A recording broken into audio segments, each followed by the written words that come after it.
Putin intended to plunge a knife into the beating heart of Ukraine's Donetsk logistics. Instead, Ukraine unleashed hellfire. Ukraine has turned Donetsk into hell on earth as it unleashes a fiery fury on Russian-occupied Donetsk, and the worst of it for Putin is that more is coming. During his summer offensive, Putin has set his sights firmly on Pokrovsk. The small city is a key strategic target both for Russia and Ukraine because of its vital position on the Ukraine war's eastern front. Right now, it's still under Ukraine's control, and Ukraine uses it as a logistics hub, aided by Pokrovsk essentially standing at a crossroads that allows Ukraine to keep funneling equipment to its troops battling against Russia's forces in Donetsk. Putin wants to cut off that supply line. But that's not the only reason he needs to capture Pokrovsk. As Euronews points out, the city lies just 12.4 miles away from the Donetsk administrative border. Capture Pokrovsk, and you create a clear through line to that border. And once the border falls, Putin can finally claim to have full control over Donetsk. So there is a clear reason for the fight over Pokrovsk. Ukraine needs to hold the city, both for logistical reasons and to prevent Putin from taking control of Donetsk, and Putin wants it for the opposite reasons. This summer, he has put plenty of plans in place to take it.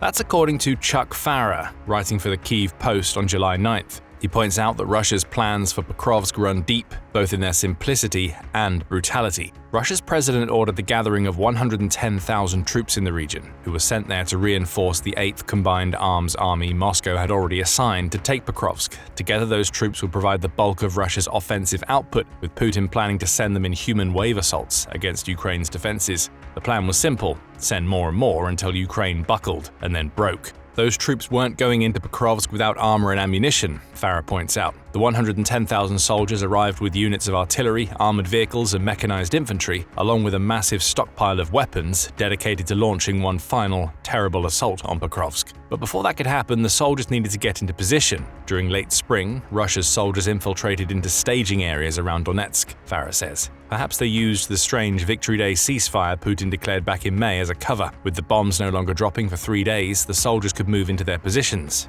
Those soldiers were under the command of the head of the 8th Combined Arms Army, Colonel Ruslan Goryachkin, hand-picked by Putin both for his organizational skills and his sheer brutality. Goryachkin ensured his massive collective of soldiers were in position. He also made sure the upcoming offensive would be well supplied. Nestled deep in a settlement named Kartsysk was an ammunition storage facility that would provide the 110,000 soldiers with everything they needed. As Farrer puts it, Colonel Goryachkin had all his eggs neatly stacked in one basket. There's an old idiom that explains why that's such a mistake. In investing terms, stacking all of your eggs in a single basket means you're dedicating all of your money into a single type of investment. If that investment tanks, so does your bank balance. But in the military, it has a far different connotation. When everything you have is in a single basket, you've created one massive target for the enemy to attack. Goryachkin learned that lesson far too late. But for the time being, the Russian commander thought he had everything well in hand. Having been briefed in Moscow before heading back to Donetsk, he had his troops in position, had plenty of food, fuel, and ammunition, and was coiled like a snake to strike.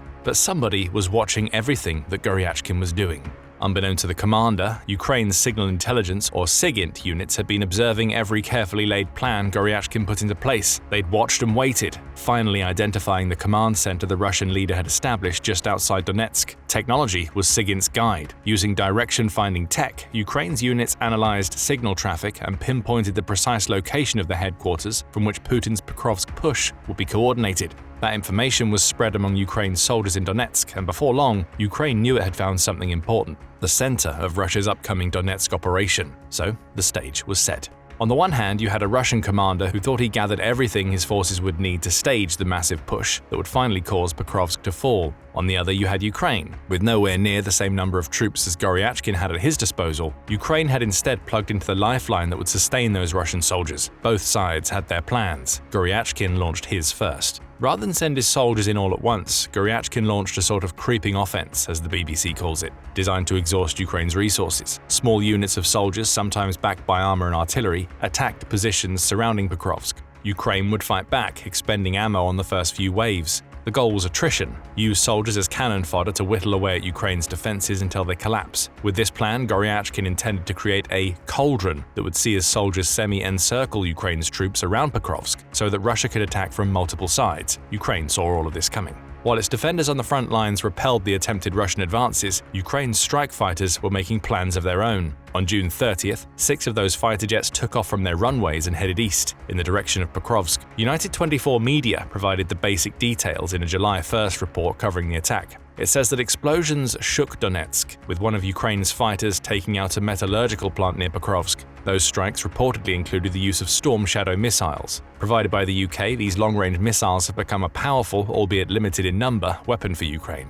Footage started to emerge online, with one clip on Telegram showing the plant in flames following what appeared to be a successful Ukrainian strike. Ukraine's anti-disinformation center head Andriy Kovalenko was also quick to laud the strike, stating, "Precise work against the Russians in temporarily occupied Donetsk. It's very intense there." But it wouldn't be until a couple of days later that we would discover the full extent of the damage Ukraine had done to Russia's Pokrovsk forces. Farah provides the details in his article. After sunset on June 30th, 2025, 6 Ukrainian strike fighters lifted off from their runways and headed east, he writes. Approaching occupied Donetsk, 2 aircraft released ADM-160 MALD Minotaur air-launched decoys. Each MALD decoy is a flying bag of electronic warfare tricks designed to suppress and distract enemy air defenses. Roaring through the night, the MALDs headed northeast as the strike package closed in from the southwest. Those 2 initial aircraft served as decoys. It would be the other 4 of the 6 that delivered the devastating Storm Shadow missiles. It was a brilliant plan. Russia's air defenses near Pokrovsk activated, but they fired at the wrong targets.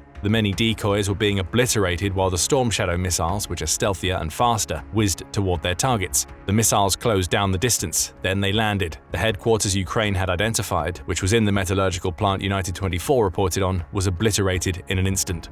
And with it went the man assigned to lead Russia's Pokrovsk assault. Goryachkin had never seen any of this coming. So convinced was he that his eggs-in-one-basket strategy would do the job that he was happily waiting in that very headquarters as his troops launched their small human wave assaults. Perhaps he was too arrogant, or maybe he underestimated the true capabilities of his opponent, believing that he would only have to worry about a fight on the ground, because Russia's air defenses would protect his headquarters from any attacks that came from on high. He was mistaken. Once the dust had settled and the hellfire Ukraine wrought on the 8th Combined Arms Army headquarters had started to clear, it was revealed that Goryachkin was one of the casualties. And he wasn't alone. In a single strike, Farah says, Ukraine managed to not only take out the leader of Putin's Pokrovsk offensive, but also most of his battle staff and several of his subordinate commanders. Ukraine hadn't just chopped off the head of the Russian operation, it had taken the head, arms, neck and torso, leaving nothing but legs running around aimlessly in a panic. If you'd like to find out more about what Ukraine pulled off on June 30th, we have a video going into the strike in much greater detail. Check it out to learn more about Goryachkin's fate.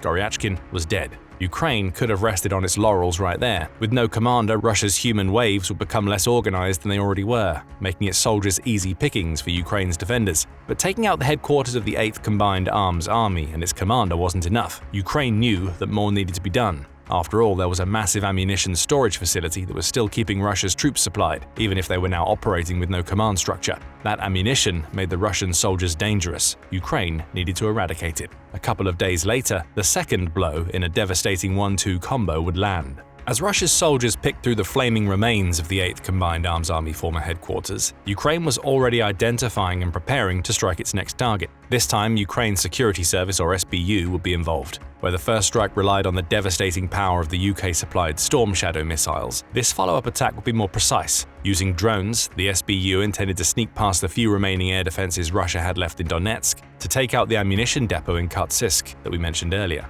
Metza provides the details. It says that the evening of July 2nd saw Ukraine launch its strike, with the first of the SBU's drones touching down on their targets at around 10 p.m. More waves would come, but the first strike was practically enough to take out the ammo storage facility. Why? As Farah writes, the facility was a sympathetic target, in the sense that it was loaded with the types of explosives Ukraine needed to destroy it. The precise drone strikes focused on those explosive munitions, and once the drones hit, the secondary explosions began. Russia's own ammunition erupted into flames and sparks, starting a chain reaction of explosions that ultimately spelled the end for the Kharkiv facility. As pallets of ammunition ignited, they set off other shells and bombs stored nearby. The resulting blasts lit up the sky and shook the earth with explosions that could be seen and felt as far as 20 kilometers away. That's 12.4 miles, Farah says.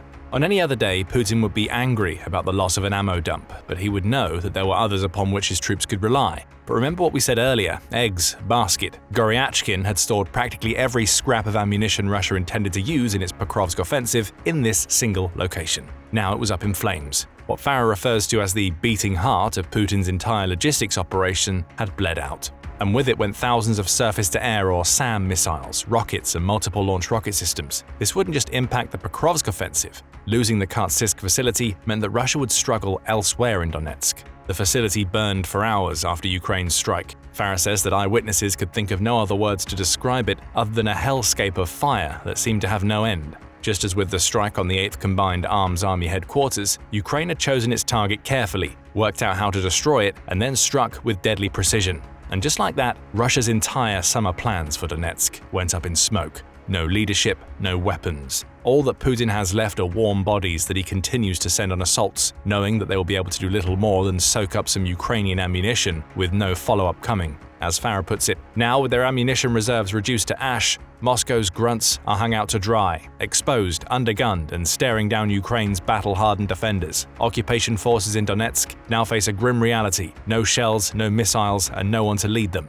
How could it get any worse for Putin in Donetsk? The answer is simple: SAMs. We mentioned earlier that Russia was storing its surface-to-air missiles in the Kartsysk facility. Those missiles are vital to Russia's defense of the territory it's already captured in Donetsk, and there's a lot of territory. The New York Times says that Russia is believed to control around 2/3 of the oblast, which is all territory that it needs to be able to defend against Ukrainian counterattacks. Putin had hoped to use that territory as the launching pad for his summer offensive. Now, with the loss of his SAMs, he's facing a future where Ukraine could start to claw back some of Donetsk. Russia's air defenses in the oblast can't fire anymore, and even those that can no longer have a steady supply of ammunition being fed to them. That leads us to what comes next. As Farah writes, a lot more is coming from Ukraine and its talented forces. It's already taking advantage of Russia's dire SAM situation in Donetsk. Ukraine's air force, long constrained by Russia's defenses, now have open skies to rain ASAM hammer guided bombs on enemy troop concentrations. The timing was razor sharp, Farah writes. That's the point. With its 2 strikes in Donetsk, Ukraine didn't just cripple Russia's ability to push forward in Donetsk. The protection of Pokrovsk, though a priority, wasn't the only thing on the Ukrainian agenda. With Russia's key ammunition depot in Donetsk destroyed, and with no commander left to organize a defense, Russia is vulnerable to aerial assaults, the likes of which it's never seen in the region. Safe aerial pathways have been carved out for Ukraine's fighter jets, whose pilots now know there are far fewer SAMs to go around in Donetsk. Those pilots will soon be dropping the hammers.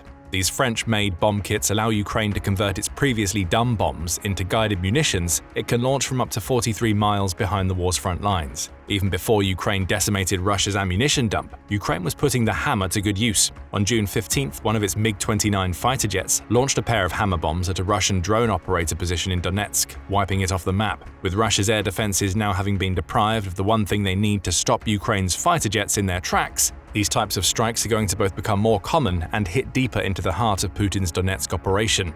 Russia hasn't just lost the ability to attack Pokrovsk, it's lost the main method for defending the territory in Donetsk that it's already taken. Still, Putin could have soothed himself with the thought that Ukraine only has a limited number of hammers to drop. Sure, France, which makes the glide kits, has announced that it's going to build and supply around 1,200 of them to Ukraine by the end of 2025, which represents a 40% increase over 2024's production numbers. But that isn't enough for Ukraine to take back Donetsk, Putin will think. He's right. But any solace Putin might take in that thought will swiftly disappear when he realizes that Ukraine's hammers aren't the only guided munitions about which his troops in Donetsk have to worry. On June 25th, United 24 media reported that Ukraine had come up with its own glide kits for its CAB dumb bombs. Essentially emulating the kits that Russia has been using to craft its glide bombs, Ukraine has created a kit that it can use to send its bombs up to 37 miles into Donetsk, with plans to upgrade that range to 49.7 miles in the future. Funding and production challenges still lie in the glide kit's future, but the headline here is that Ukraine is no longer relying solely on its Western partners to provide the weapons it needs to take advantage of its Donetsk exploits. It's building those weapons itself. And the more Ukraine builds, the more of Donetsk Putin stands to lose. All of this brings us to July 11th, a little over a week since Ukraine's double tap strike devastated Putin's forces in Donetsk. Russia's leader is still trying to push for Pokrovsk. He has to. No matter how much damage Ukraine has done, Putin still wants to take Donetsk.